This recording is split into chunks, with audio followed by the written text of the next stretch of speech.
Developed by Experiment 101 and published by THQ Nordic, Biomutant was announced way back in 2017, and I think most will agree that ever since our eyeballs were given the pleasure of gazing deeply into the colourful, vibrant and vastly sprawling apocalyptic wasteland, gamers across the world were all wondering what could be waiting for them. In a world of pure imagination. Well, now the game's been out for over a year, on paper it's an apocalyptic kung fu fable RPG with biological mutations, mechanical robots, character creation, a massive arsenal of weapons and armours to craft, looting galore, hand-to-hand combat, ranged combat, and player choices that impact the story and the world around you. Sounds unbelievable, right? But sadly, over a year since its release, Biomutant still has some glaring issues. To start with, the combat feels lifeless and there's very little oomph with each swing of a weapon. It feels so light and feathery with virtually no visual feedback animations. The dodging and parrying systems both feel unintuitive, and that's not because I suck, it's actually a fairly easy game. It's just not that enjoyable to execute.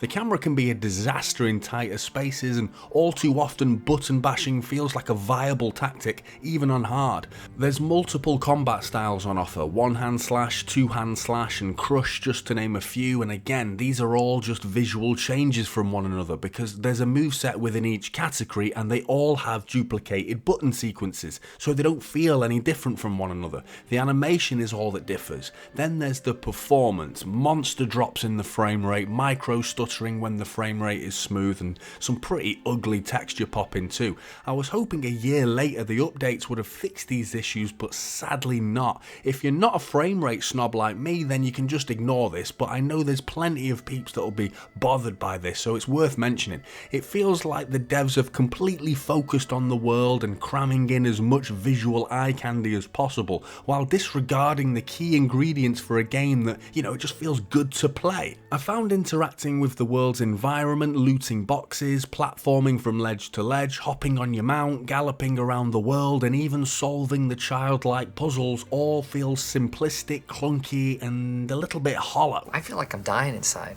Even the genius idea to have the character piss on the fast travel points to mark his territory was utterly ruined by the fact it very painfully and slowly opens the map every time. Now, some of the greatest RPGs ever made have had some pretty mediocre combat gameplay. They've had a ton of bugs and some pretty immersion-breaking performance issues too.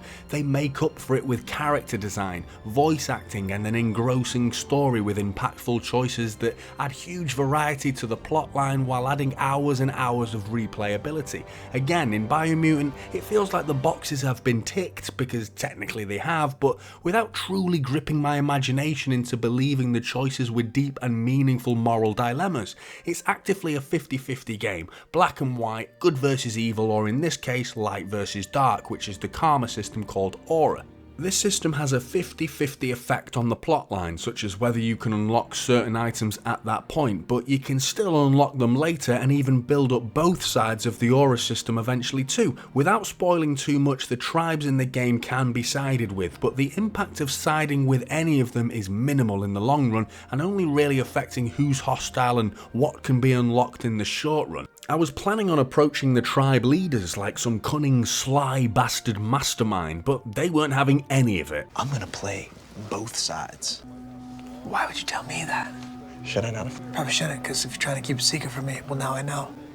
Should I tell them? No, I don't think you should tell either side, because if you're trying to play both sides and they both know, you're not playing anybody. What should I do now? I don't give a shit. Why are you here? The narrator is a constant presence on your journey, and his voice acting was spot on with some quirky writing, and it was performed really, really well. He gets a little repetitive after a while, but the regularity of the narration can be tuned in the settings if he's getting on your tits. Before you hear the narrator though, you'll hear the gibberish that the locals speak, and not only does the gibberish language slow down the conversations because we need to listen to the bollocks that they come out with first before the narrator translates it, but it also completely lost my attention and removes me from the world I wanted to invest in. There was too much necessity placed on the narrator. I never felt truly connected to a single character that I met, and my immersion while playing the role that I set out to play was broken time and time again whenever I met a new character. The story though revolves around an environmental disaster that's wiped out the world's previous life forms, leaving behind this stunningly dangerous wasteland that surrounds a tree called the Tree of Life.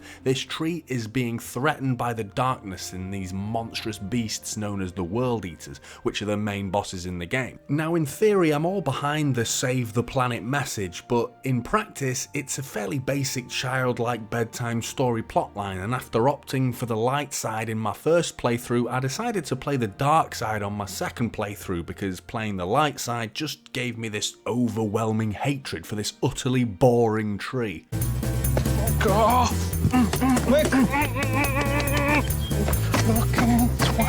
I've come down pretty hard on a game that underneath all this criticism that I've levelled its way, there were still some moments to enjoy. It's far from perfect, but it's got a huge amount of variety in its content as the developers promised, but that might be the reason why I didn't come away feeling as good as I'd hoped I would. One, because before my first playthrough my expectations were high, and that's just always a mistake, and two, they've attempted to cover all the RPG bases without truly honing their craft in one particular area of the game. I would have suggested that the combat needed more refining first of all, because it just feels okay. Everything in Biomutant just feels okay. There's virtually no areas that excel, massively standing out from the rest, but the game has so many aspects and systems to get stuck into that it still offered moments of fun.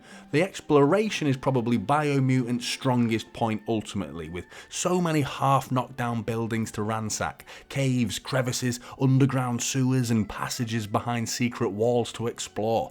The crafting and looting system is nice too. It's well detailed, really evoking that DIY apocalyptic weapon and armor creation feeling. As the devs described, the character creation at the start was very much Pimp My Rodent-like. Mr. Bombastic. She call me Mr. Bombastic. But as with any RPG, the characters eventually vanish underneath this hideous concoction of armour and clothes. Could I be wearing any more clothes? The systems to upgrade your character are packed with stats, using upgrade points, psi points and bio points to spend on the different improvements to your character, unlocking new moves, abilities and elemental resistances. Now Biomutant was made by roughly around 20 developers or so they deserve some slack, but it still feels like they bit off a little more than they could chew. It's an absolutely stunning world, and even though the meaning behind the tree wasn't exactly mind-blowing storytelling, it looked incredible as it stretched its limbs across the map. It definitely meets the standards of an RPG with plenty of perks, systems, crafting options and dialogue choices. Even though those choices were split straight down the middle, in all honesty, it's better than having no choices, I suppose. I felt encouraged to explore, finding the necessary suits and equipment to open up new areas so I could explore some more. I just can't help but feel like the combat needed a little more time in the oven, with less visuals to please the eye during combat and more connectivity and gratifying feedback to please the gaming soul instead. Now the performance issues, they just need fixing, and it's sad they're still so poor 1 year later. There's no two ways about it. Next-gen console players, if you've previously owned Biomutant, you can upgrade for free. There's a quality mode which is 30 FPS at 4K, quality unleashed mode which promises 40 FPS at 4K, which averages around 50 to 60 so I'm told, and then performance mode which is locked at 60 FPS 1440p. Not bad options in fairness, but I can't comment on how they play because I was playing on PC. If you've tried out the next-gen upgrade, then let me know how it plays for you. Ultimately, I still can't recommend Biomutant at full price, currently selling at around £35 or $40 on console. As much as I wanted to love this game, and it's definitely got things to love about it, the performance issues and the feathery combat mechanics really let the whole experience down. If you've already played Biomutant though, I'd love to know what you think, and I'll see you in the next one.